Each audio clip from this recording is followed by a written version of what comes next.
Ladies and gentlemen, thank you for joining us today on another exciting episode of Scuttlebutt, the official podcast of the National Museum of the Surface Navy, in affiliation with the Surface Navy Association Battleship Iowa chapter.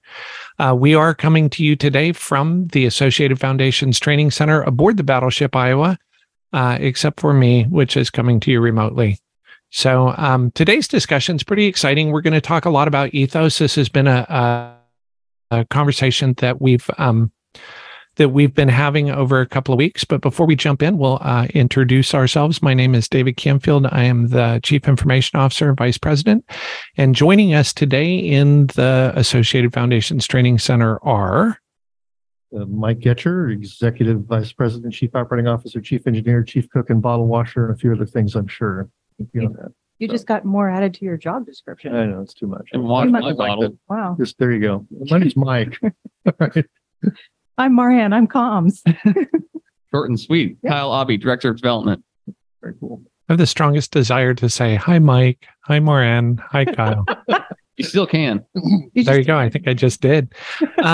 So again, jumping back into today's discussion, we're talking a little bit about ethos. There's a lot of stuff going around about changes to the ship. Some rumors going around about changes that we have proposed as we move towards opening the National Museum of the Surface Navy. Some of those are based in fact, some of them are conjecture, but all of them touch on sort of what is our ethos? What are we thinking? Why would we make changes to the ship? What changes would we make to the ship? And how do we want to preserve the ship going forward? And, you know, those are all really germane questions, particularly to me. I'm a former president of the Veterans Association, and as most of our regular listeners know, I served aboard the Battleship from 1987 to 1989. And so that was my home. And when we talk about making changes, every time we take a torch to the ship or cut a hole or change a wire or a light bulb or whatnot, it really affects the ship that I served on. But one of the comments that keeps coming up or came up a lot when we first opened was, oh, it's a World War II battleship. We should restore it to the World War II configuration. And I thought, hey, wait a second. I'm a 1980s battleship sailor. That's kind of offensive to the people that served in the 80s. And so there's a sort of ongoing conversation on how do you preserve, where do you preserve, what era do you preserve in, and how do you complete a mission that is ongoing? Because she's not done serving. She's still serving in the Port of Los Angeles and at the nation at large with some of our veterans programs and things. So we're going to try to touch on all of those today, and I'll let the other participants jump in. You know, this is a really big question for us, and we've actually had a lot of conversation with the crew. Even in my weekly misses, we talked about this. There's different ways of looking at an artifact. You have, let's talk about an extraordinary painting, the Mona Lisa. You know, it is something that is considered essentially sacred. You don't mess with it. You keep it protected. It's in a box, perhaps in some, if not literal way, at least in a figurative way. You know, the Louvre, I'm assuming, right? Yeah. So, you know, that's one type of artifact. But these types of artifacts, the major macro artifact we have is a ship, and it's not quite that pure to look at. It's a vessel that, in fact, is our home in many ways, our office space. It is the business site. It is the major display item for, in fact, you know, the entire institution, and those get treated much differently. And also as a ship, if you look at perhaps the U.S.'s Constitution, which is a great example, I think, of a now 200-plus-year-old, what is she, 1890 or 1797, I think? Take, yeah. So 230 years or so. You know, she's had an extraordinary life and is still serving the nation, but she does not look like she did exactly back then. And even now, she has, I think by most estimates, somewhere in the 10 to 15% range of original fabric. Even her guns are not the correct guns, by the way. She's kind of the ship of Theseus, right? It's that, and if people don't know what that is, it's sort of the paradox of as you replace elements of the ship, at what point is it a new ship versus the original ship? You could replace a little bit at a time over a period of 1,000 years, and if you replaced all of the boards of the ship, would it still be the same ship? Yeah. Interesting paradox. I always like it when you jump in on the Mona Lisa. There was some stuff that I read recently. I guess it's been going on for a while. There is conjecture that the dress on the Mona Lisa was painted on after the fact. And so now we have a Mona Lisa portrait that everybody expects and has been in the Louvre for many, many decades. And it's like, well, do you laser remove the paint on the dress so that you can get to the original painting? At what level do we restore stuff? And so even those sacred artifacts have those questions being asked. Yeah, it's fun. And the extreme case of that is that I have my dad's hammer and I replaced the handle 3 times in the head twice, right? And so is it really my dad's hammer or not? But that's really the extreme case. The fact is that these ships have long service lives. The Iowa served for almost 50 years overall. They only served an actual 20 some odd years, but out of a 50-year service life with the Navy, they were modified, they were changed. And there's a lot of original fabric here, and there's a lot of things that were not. And so there's an awful lot to discuss just from the purely preservation point of view. When we look at this here, our ethos is interesting. If we have a unique space aboard the ship, and this is really important to us, and I'll call out a few unique spaces. We have the wardroom. We have CEC, or Combat Engagement Center. We have the steering gear room. Those places we believe are completely unique and need to be preserved. We don't have 2 steering gear rooms.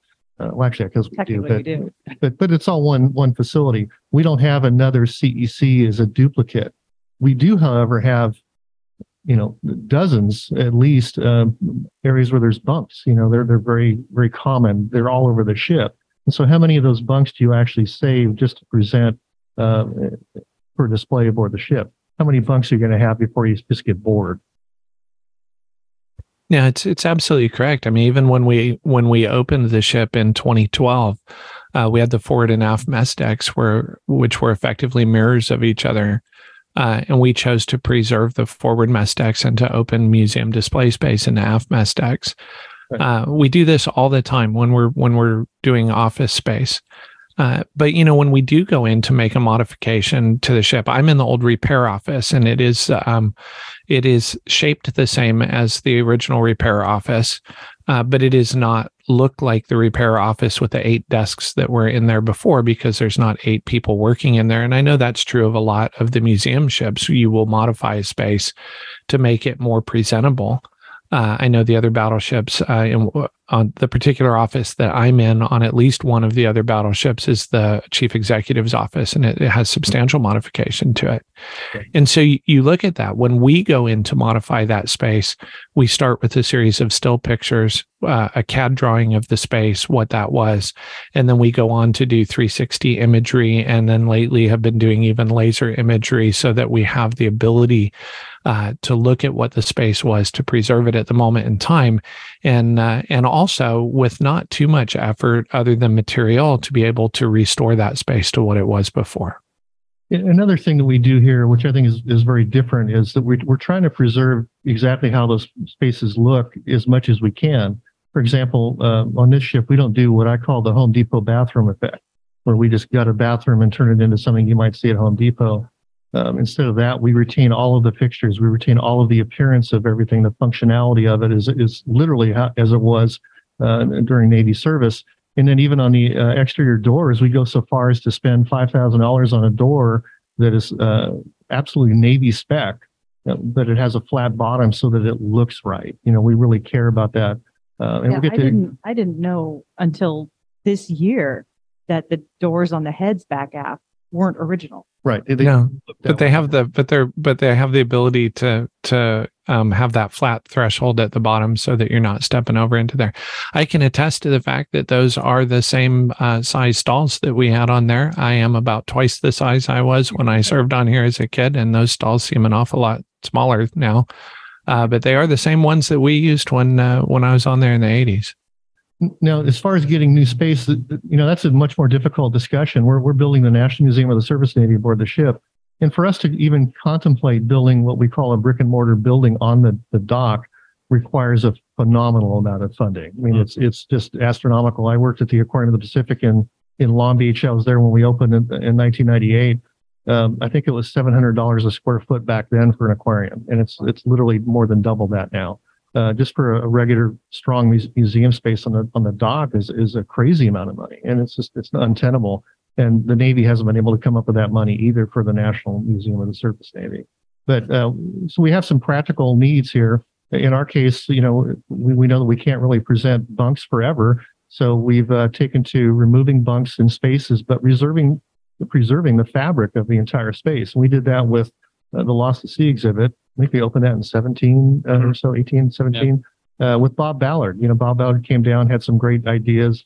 And basically, we took the bunks out of the room, modified a few doors for ADA, which I'd like to talk about here in a moment, and then kept the fabric of the vessel and documented the thing along the way. So in theory, we could return these spaces back to the same appearance that they were. 30 years from now, 50 years from now, somebody could in fact go back and redo this. So one of the things that constantly comes up, and I know I was at the Richmond reunion and this came up, and I know it came up on a recent podcast, was, oh my gosh, are you going to cut a hole in the side of the ship? And the answer to that, against the backdrop of what we've been talking about, the ethos and preservation, is maybe. We haven't really decided yet, and so it's not a done deal, and it creates a great deal of backlash. One of the constituent groups that I'm very close to is the Veterans Association and the veterans of the Battleship. And we do still have one or two World War II veterans who are still with us. We have quite a few Korea veterans and then the 1980s veterans. And everybody's got a little bit of a different opinion. It's kind of interesting listening to the World War II and Korea guys when I had the opportunity to speak to them. Because they're like, well, you gutted the ship and changed everything in the 80s anyway. Because it was there for a new mission. We've had people that have pushed hard really back about, well, how could you possibly do that? And the answer is, if we are going to make the ship accessible, we are going to have to make some changes. But hopefully our track record of preservation would give people some level of confidence on how we would go about that. We're certainly just not going to go in and hack and slash. It's interesting. There are a lot of other vessels out there that you don't think of who have done equally invasive. That's the word I think I was looking for. Invasive modifications. Jonathan Williams, the CEO, and I visited the Nautilus recently. That boat will never dive again. There are some gigantic holes that were cut in the top and a staircase that feels like you're in a shopping mall to get down into the vessel. Now, it's done by a shipyard. It looks really well. It's painted and it's kind of seamless. You can't really tell where the modification ends and the ship begins, other than the fact that you're not going to dive a submarine that has a staircase going from the main deck down to control. So, these things have to be done if we are going to present the ship to a crew other than, 18-year-old sailors. Yeah, that's a really good point. By the way, there's other submarines with holes in the side. Of course, they're not afloat like the Nautilus is. The U-505 in Chicago has big holes in it. I think on a recent podcast, I heard that even HMS Victory has a hole in her side. There's some practicalities here. And jumping into that accessibility question next, Americans with Disabilities Act, of course, is a powerful influence here. We need to be able to get people into the ship. Right now, without reservation, I believe that we are the most accessible battleship in the world. We have 4 decks capable for wheelchair-bound guests up and down. We have a 1 level main deck, of course, second deck, and all the way down to third deck. And we want to continue that approach, that philosophy. That's absolutely core to who we are. And being the father of a disabled son, I really, really care about stuff like that. And so we have this practical need. And as we look at the National Museum of the Surface Navy, and let's guess, maybe we might have 2,000 or more persons per day in a 6-hour time frame. You're talking about hundreds of people needing to go down into the ship every hour. And how do you do that without having some huge elevator or some escalator or a slide? Right. Just kind of having fun. Let's do a slide. Yeah. Well, I like the slide. We had a slide at Google. It worked well. Went between floors of a building. All right, we'll get Google in here to fund this project. But David used the term gutted when referring to some of the changes that we're making. And I think that's a bit inaccurate. When I think gutted, I think you're taking a house down to the studs and remodeling the walls, putting in doors, changing the bedroom, changing the entire home of what it was. We're not doing that. We're merely making improvements and improving that accessibility. We're improving the user experience as people come on board. How do you present a story that people can walk in easily, move people through, but also absorb and walk away with a powerful impact? And I think that everything we're doing is in line with being able to better tell that story of the Surface Navy. And keeping the fabric of the ship at the same time. Right. Yeah, the fabric is the key. And, it's one thing to take out a bunk, which I can duplicate. We've got literally hundreds of examples still. We removed those and we cut the bases down to the deck, but all the information is still there. Anybody who signed a rack or anything that we found in them, we got all of that. We preserved every single artifact, everything from tons of pencils, literally to condoms. I'm not joking, So we kept all of that. Photograph. And It's a whole podcast on that. Absolutely. Some will be framed, some will not. Yeah. But the rest of the fabric of the ship is still there. I mean, all the fan coils, the air conditioning systems were going to be working. The water systems are there. There's ballasting systems literally 15 feet from where we're sitting. All of the other components of those spaces are preserved. We just removed the bunks. And we need the space to do that. Once again, we can return this back to its original state as we received it with the information we have. Now, would we want to? Probably not, but we can if we have to. In fact, it's much better than anything that the Constitution restorers or preservers, as far as information goes, would ever have. It's kind of interesting. We keep banging the drum on the ethos and how we approach this, but it's absolutely true. Right down to turning the turret, which we did recently in order to strike down the ammunition, to the fact that the technology team has restored the television studio with 1980s era equipment. That's our preservation date. And I received a telephone call in my office last Saturday on the ship service telephone system, the Dimension 2000. We've been working for 8 years now with a telephone museum up in Portland in the Oregon to get this telephone system running. And if we did not have sort of the ethos of I want to get the ship restored and working, and not just preserved, but restored and operational to the extent possible. And no, we're not getting underway and lighting the boilers off. I didn't say that. Don't quote me. But we do want to get the equipment that we can operating. It would be so easy to just go buy a PBX. It's down out of the way. Nobody would ever see it. Hook it to the instrument so that they ring and you can call them and say that we restored the phone system. But rather than doing that, we actually went through the effort of restoring the phone system, the 1980s telephone system, the 1940s training gear for the turret. We used the combination of 1940s and 1980s 1MC every day. We did not put a new PA system in. Restoring as much of the vessel to functional as we legally or practically can is still part of our mission. And these are not unemotional decisions. Nobody wants to cut a hole in the ship. But if we do it, I'm going to do it with the cooperation of the largest shipbuilder in the nation and do it absolutely right. Yeah. And it's going to look like it was designed to have that. That's the key for me. If I can shift gears a little bit to, I think the final thought or group of thoughts rather in my head was, this ship is really on its fourth mission. It's on its fourth life. And I think it's going to be, frankly, a longer life than it had as an active duty vessel in the Navy. And the impact it has in the community and among the veterans. And what do we have, David? The largest veterans program, or one of the most successful ones in LA County? We are one of the largest veteran serving organizations in Los Angeles County. That's correct. Absolutely. We have, many, many hundreds of volunteers. My emails go out every week to 600 people. We have 35 or 40,000 different people. What's our mailing list now? It's extraordinary. It's almost 60,000. Yeah. We're doing many, many hundreds of free events for the community, not-for-profits. The impact this ship has goes far, far beyond any perception that it's still life of its former self. It is not a painting that is going to sit there. It is a living, breathing animal. Yeah, absolutely. And we did a little bit of research into what that community impact is. And some of these things you just can't measure. We support numerous community events, whether it's tickets or providing services or access to the ship. Once it leaves here, we don't really know what that impact is on those organizations and the community as a whole. But we can measure things that show that we have had an $11 million economic impact just in the local San Pedro community. And that's annual? Or is that? It could be. I have to ask Jonathan about this. I pulled up a list of stats here that he provided just by doing a quick, not quick, but doing some research on what that immediate impact is that we have. And if we're a $5.5 million organization ourselves, the economic impact of an $11 million target is not out of line for, I think, No. the annual impact because of all of the different tourism and other revenue we generate in the community.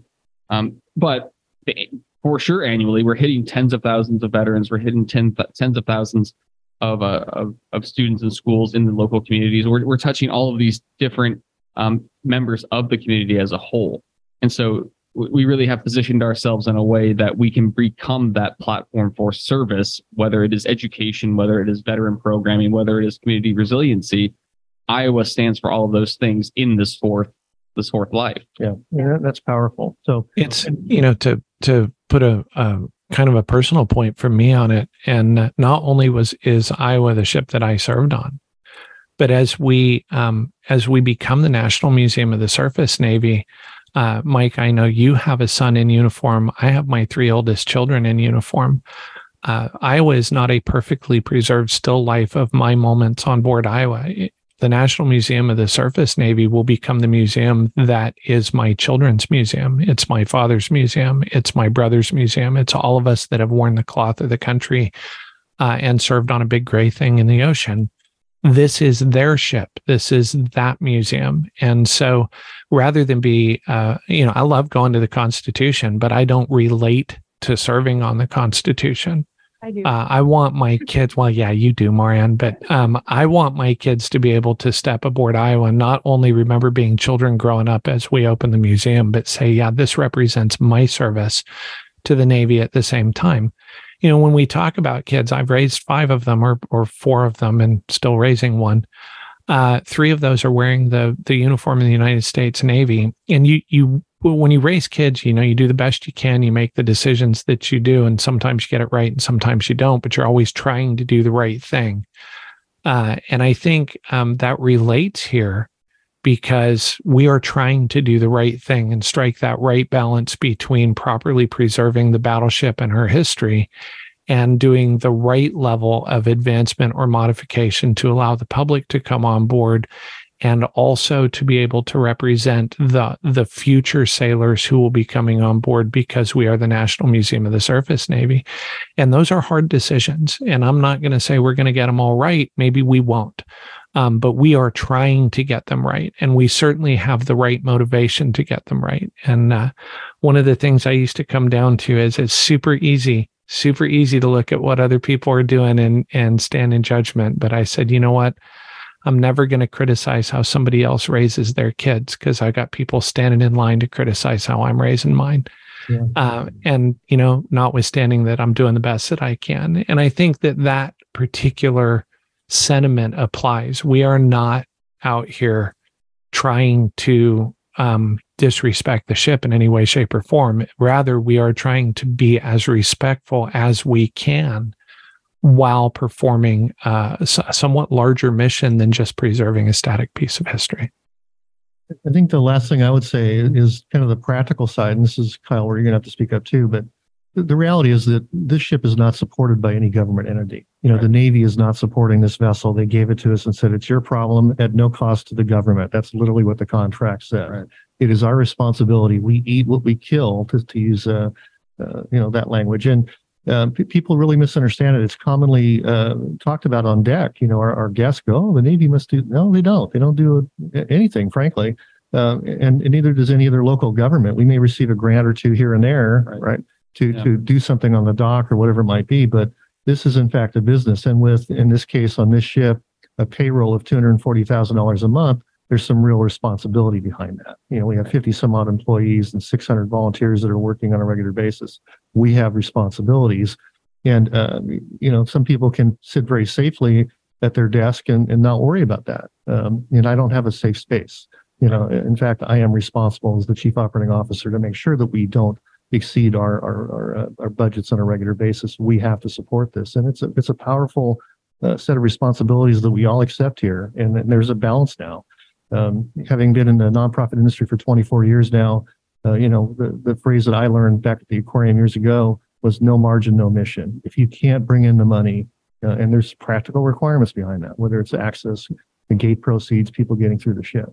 Yeah, no, you're exactly right. And you already touched on the fact that while we do work very closely with, have great partnerships with government entities, whether it's local, statewide, national, whatever it may be, we don't receive direct support. We work hard and apply for grants just as any other nonprofit's doing. We work with local individuals, companies, foundations, all of those people who have interest in what we're doing and support where we're going in the future.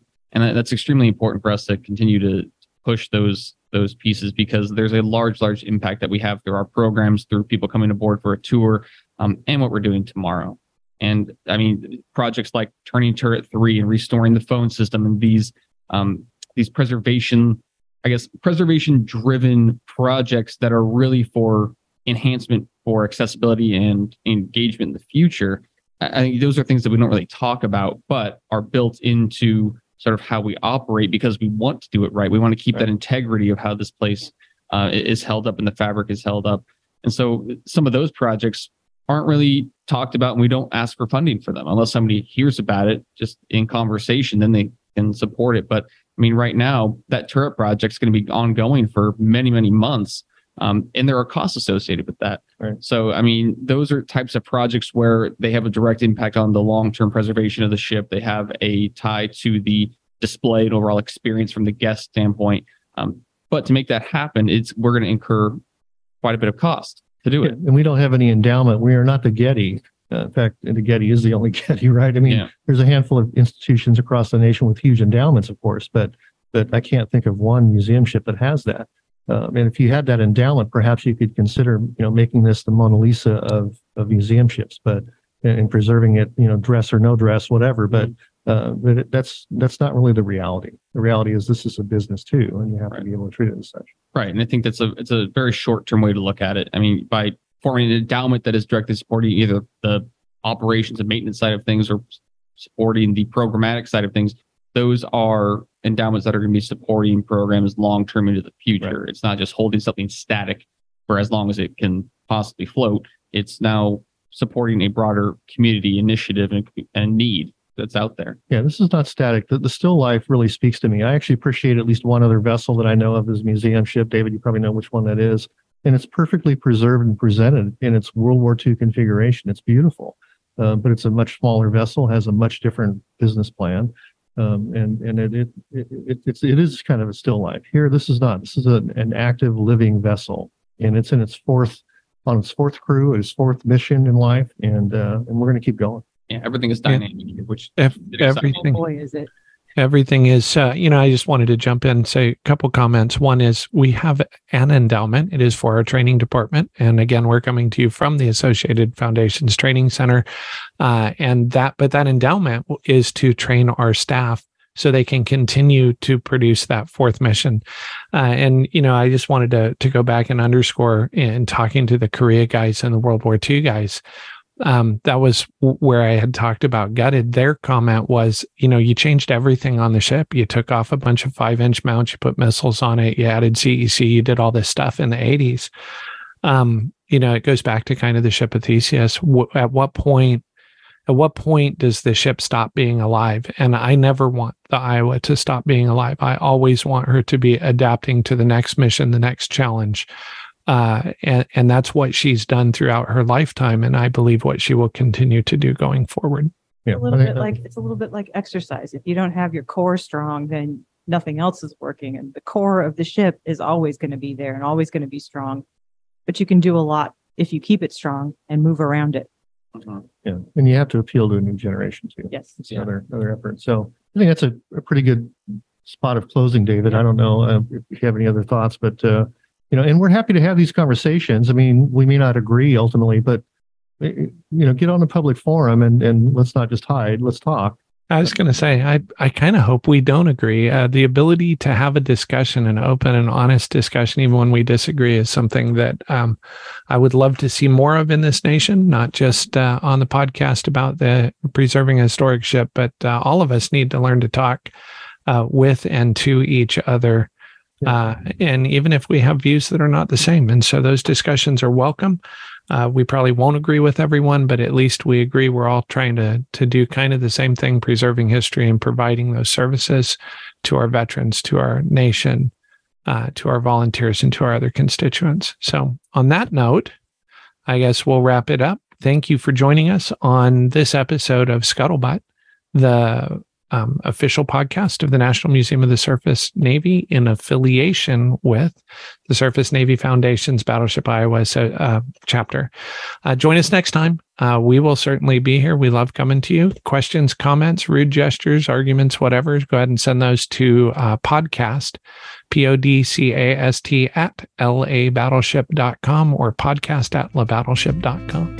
And we'll see you next time.